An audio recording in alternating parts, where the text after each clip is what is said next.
Hello, BookTube, and welcome back to our continued read-along of Hilary Mantel's Bring Up the Bodies.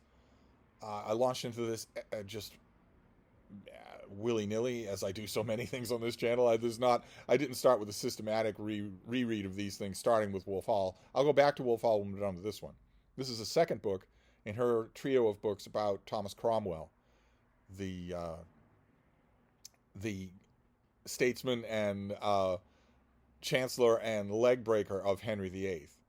Uh, and this we're going through this one section at a time. I think we will keep doing that, even though some of the sections are much longer than others. I think we'll just do that one section at a time because we have Wolf Hall to do, and then we'll move forward to Bring Up the Bodies. Uh, and we are dealing here this time around with the section called the Black Book, which takes place from the beginning of 1536 to the early spring, to April. Cromwell has all before him. He is the head of Henry's civil government. He is the head of Henry's religious government. He is vicar general of all things religious. He has manors and lands and money and bribes coming into him from all quarters. The old established aristocracy have to bend the knee to him. They have to doff their hats to him. And he's indispensable to Henry for all sorts of things. In this version of the story, keep in mind, this is Hilary Mantel's envisioning of this. Cromwell has lots of enemies. Obviously, a low-born man who climbs so high in government would have lots of enemies.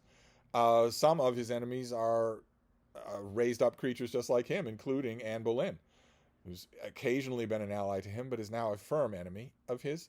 And there's the ambassador to the Holy Roman Empire.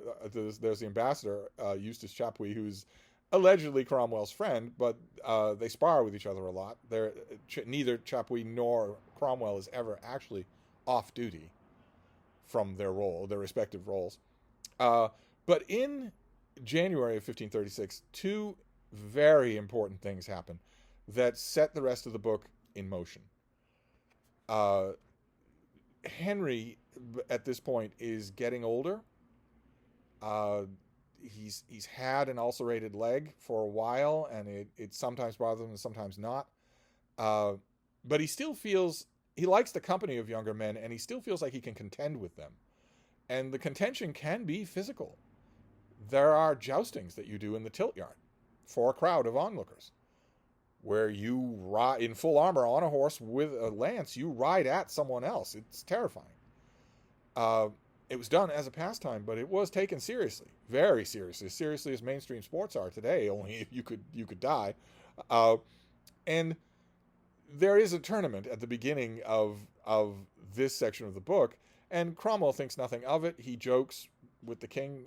Cromwell's son is going to be in the list. He jokes with the king about maybe you could go easy on him. Maybe you could. Is there any way that you could go easy on him? Cromwell's kin are also worried that they might accidentally unhorse the king, which would be very bad form, because you don't know how Henry's going to take such a thing. Cromwell thinks nothing more of it, though, until a hurried messenger brings word to him that the king is dead. That he died at the tilt yard. That his horse mysteriously fell over and fell on top of him and rolled around on him, and that he died. And Cromwell is shocked, and his first reaction is one that you can't help but think of in the context of what's coming for him. You don't know. He doesn't know what's coming for him. But in that instant, since in this section of the book, he famously says, I am a man who can say that his only friend is the King of England. He's surrounded by enemies otherwise. And knowing that, his first reaction is whether now to go forward to try to seize command, or to seize this moment, perhaps the last moment, to quit the scene. To make good an escape before the ports are blocked. But go where? Perhaps to Germany? Is there any principality, state, in which he would be safe from the reach of the emperor or the pope or the new ruler of England, whoever it may be? That thought crosses his mind. And you are automatically thinking about the end of The Mirror and the Light, the end of Cromwell's life, when he might have had an opportunity to flee somewhere, somehow. Once you're in the Tower of London, it's over.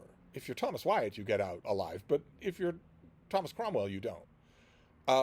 that thought comes and goes. He goes to find the king. The king has been laid out, but he is still alive.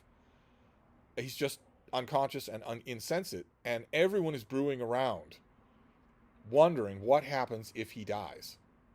Right here and now, what happens if he dies?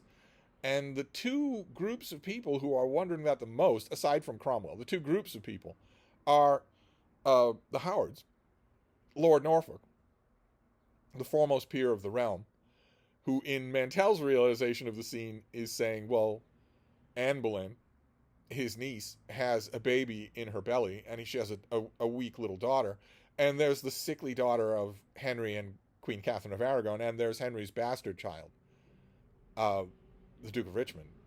But no, none of those things can rule a country. It has to be me. It has to be me, Thomas Howard, the Duke of Norfolk, and also the Seymours, the Seymour family. They've noticed that Henry has taken a liking to one of the daughters of the family, Jane Seymour, and they are jockeying for position at court. These people are naturally curious. They're very, very eager to know what's going to happen next. When, in the midst of the turmoil, the king begins to recover. He had an incredibly bad shock, but he begins to recover. We're told Cromwell hears a long, retching gasp, but one has heard the same from corpses. But it turns out he's not hearing it from a corpse. Henry recovers. But it badly unsettles him.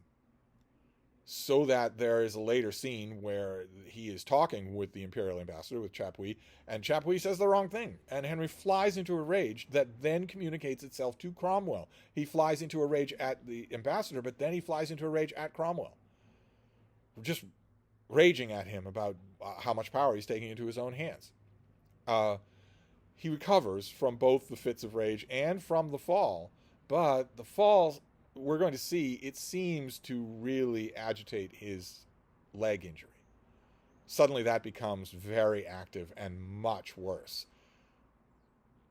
Oozing blood and pus, smelling like dead flesh, and tormenting Henry with probably unimaginable amounts of pain.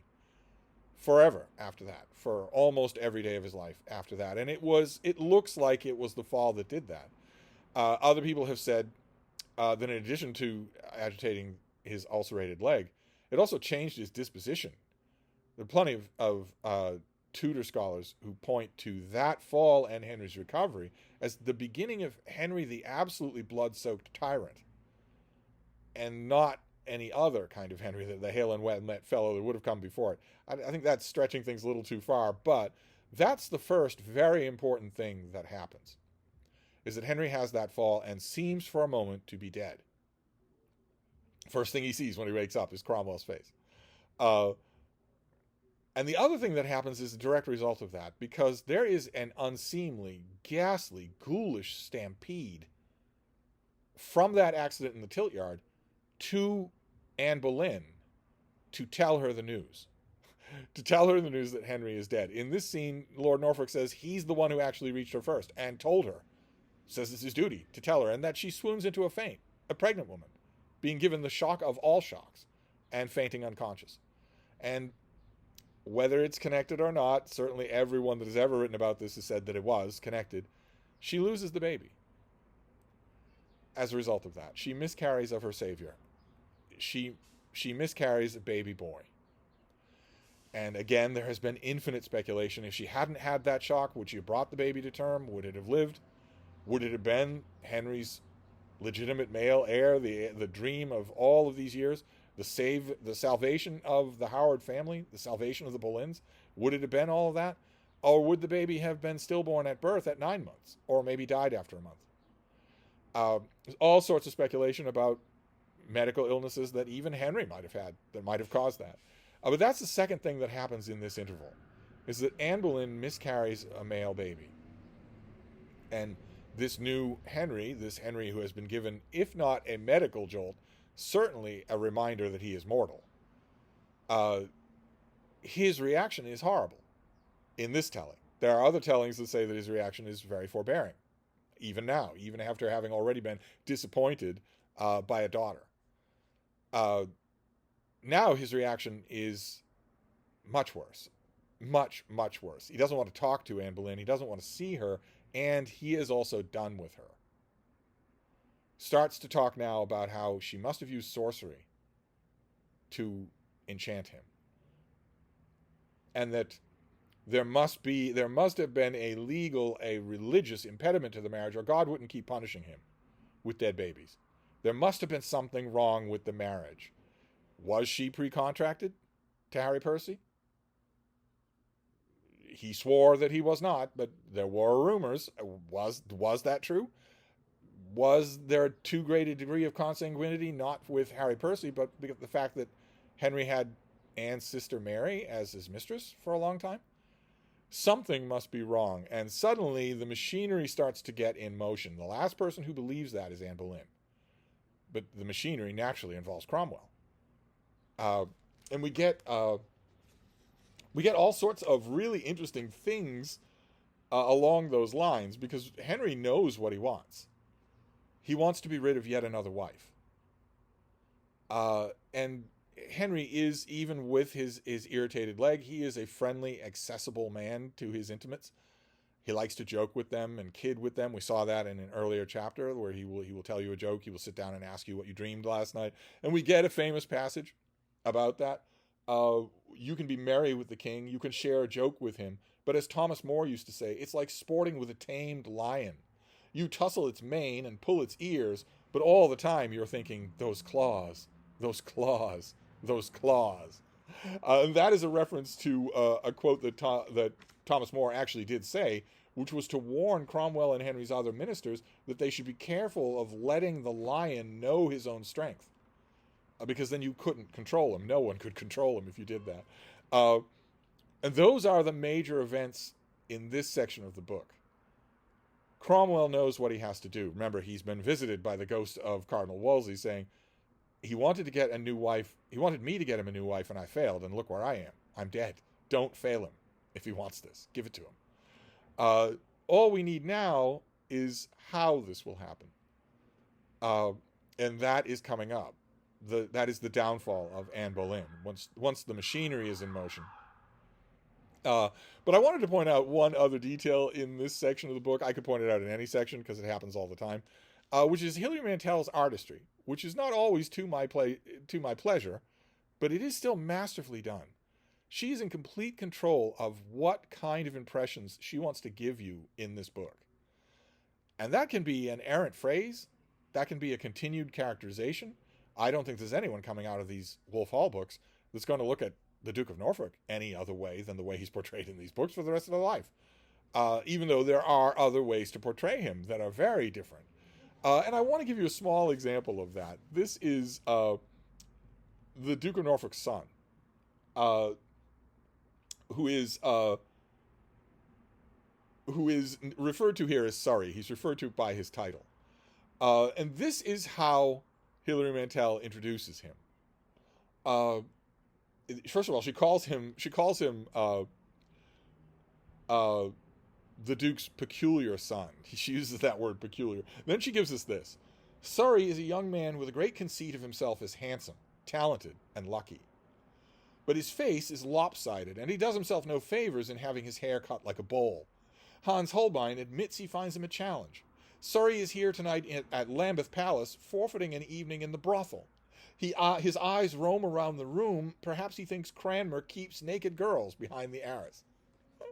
And most of that is the invention of Hilary Mantel. And you can enjoy it because it's beautifully done, but you have to take it, you have to understand that you're looking at fiction here.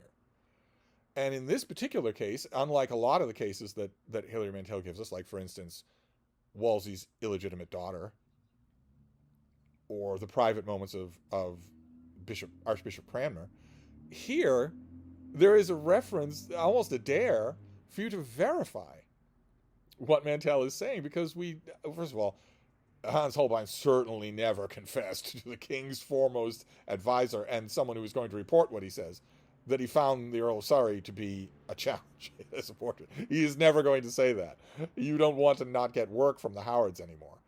But in addition to that, we have the sketch. We have the painting that Mantel is referring to here. And it is of a very handsome young man whose face is not lopsided at all. It's like a dare. It's like, I'm telling you ahead of time that I don't want you to like this character. And that's going to crop up a couple of times in the remainder of this book and in The Mirror and the Light. She's telling you ahead of time, I don't want you to like this character, and I certainly want you to know that I don't like this character. And so that's the way she does it. It's wonderfully done. I just want you to know the artifice involved here, and in a rare instance where we can actually verify what the person looked like.